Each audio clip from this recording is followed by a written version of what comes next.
हर दिन एक भिखारी दरवाजे के पास आकर भीख मांगता था और घर का मालिक हमेशा घर के बाहर आते ही उसे देखकर फिर जाया करता। कई बार उसके लिए गालियां भी बकता। वो कहता, तू जिंदा ही क्यों है? पूरी जिंदगी ऐसे ही भीख मांगेगा क्या? धरती का बोझ क्यों बना बैठा है? और कभी कभी उस भिखारी को गुस्से में वो धक्का भी मार दिया करता। इतना कुछ हो जाने के बावजूद अधिकारी के मुंह से सिर्फ यही निकलता कि भगवान भगवान तुम्हारे पापों को माफ करे। एक बार सेठ को धंधे में बड़ा नुकसान होने की खबर मिली। सेठ बहुत परेशान था कि तभी उसके दरवाजे पर वही भिखारी आया। गुस्से में अपना आपा खोते हुए सेठ ने उस भिखारी को पत्थर दे मारा। पत्थर लगने के कारण भिखारी का सर फूट गया और उसके सर से खून बहने लगा। फिर भी दर्द से कराहते हुए भिखारी ने इतना ही कहा, भगवान तुम्हारे पापा को माफ करे। भिखारी वहां से चला गया। सेठ सोच में पड़ गए, भिखारी को पत्थर मारा फिर भी उसने सिर्फ प्रार्थना की। सेठ का गुस्सा शांत हुआ, शेर का मन शांत हुआ भिखारी का रहस्य जानने के लिए। सेठ ने भिखारी का पीछा करना शुरू कर दिया।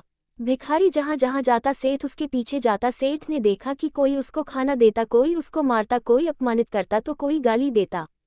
लोग भिखारी के साथ चाहे जैसा व्यवहार करते, लेकिन भिखारी सबके लिए एक ही प्रार्थना करता, भगवान तुम्हारे पाप माफ करें। अब रात होने को आई थी। भिखारी अपने घर जाने के लिए लौटा। वो अपने घर पहुंच गया, लेकिन सेठ अब भी उसका पीछा कर ही रहा था। एक पुरानी टूटी हुई खटिया पर एक बूढ़ी औरत लेटी हुई थी, काफी कमजोर और बीमार लग रही थी। वह भिखारी की पत्नी थी। अपने पति को वापस आता देख वह खाट से उठ खड़ी हुई। पत्नी ने अपने पति के भीख वाले कटोरे में देखा, उसमें सिर्फ आधी बासी रोटी थी।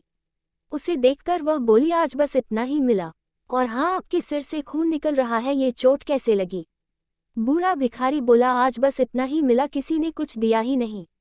सबने गालियां दी और एक नए पत्थर भी फेंकना, इसीलिए मेरा सर फट गया। एक गहरी ठंडी सांस लेकर बूढ़ा भिखारी फिर से बोला, यह मेरे ही पापों का फल है। तुम्हें याद है कुछ सालों पहले हम कितने अमीर थे? क्या कुछ नहीं था हमारे पास?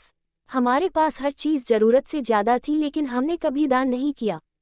और उससे भी बुरा हमने उस अंधे भिखारी के साथ किया जो हमारे द्वार पर भीख मांगने आया करता था। बूढ़ी पत्नी की आंखों में आंसू आ गए। वह बोली, हाँ, हम उस बेचारे अंधे के साथ बहुत बुरा करते थे। उसका अपमान करते थे, उसे खाने के लिए रोटी की जगह कागज दिया करते, उसका मजाक उड़ाया करते और कभी कभी मारा भी करते।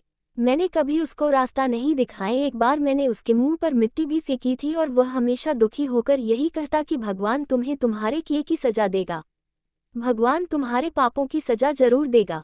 उसका श्राप सच हुआ और हम इस दुख भरी जिंदगी में आ गए। भिखारी बोला, हाँ, उसका श्राप सच हुआ, इसलिए मैं किसी को बददुआ नहीं देता। चाहे कोई मेरे साथ कैसा भी बर्ताव करे, मैं हमेशा उसके लिए प्रार्थना करता हूँ। मैं नहीं चाहता कि कोई भी हमारे जैसे जिंदगी का अनुभव करे, किसी को भी हमारे जैसे दुखों का सामना करना पड़े। वो नहीं जानते कि वह कितना बड़ा पाप कर रहे हैं, इसलिए अनजाने में हुए पाप की ऐसी सजा किसी को भी मिले, मैं नहीं चाहता। सेठ वहीं पर छुपकर यह सारी बातें सुन रहा था। अब उसे सब कुछ समझ में आ गया था। भिखारी और उसकी पत्नी ने वह आधी रोटी मिल बांट कर खाई और भगवान को धन्यवाद बोलकर सो गए। अगले दिन बड़ा भिखारी फिर से भीख मांगने गया। सेठ के घर के पास जाते हैं। सेठ ने पहले से गरम रोटी या उसके लिए निकाल कर रखी थी। उसे देते हुए सेठ विनम्रता से बोला, माफ कर दीजिए बाबा, उसे बहुत बड़ी गलती हो गई। बूढ़ा भिखारी बोला, भगवान तेरा भला करे। इतना कहकर वह आगे निकल गया।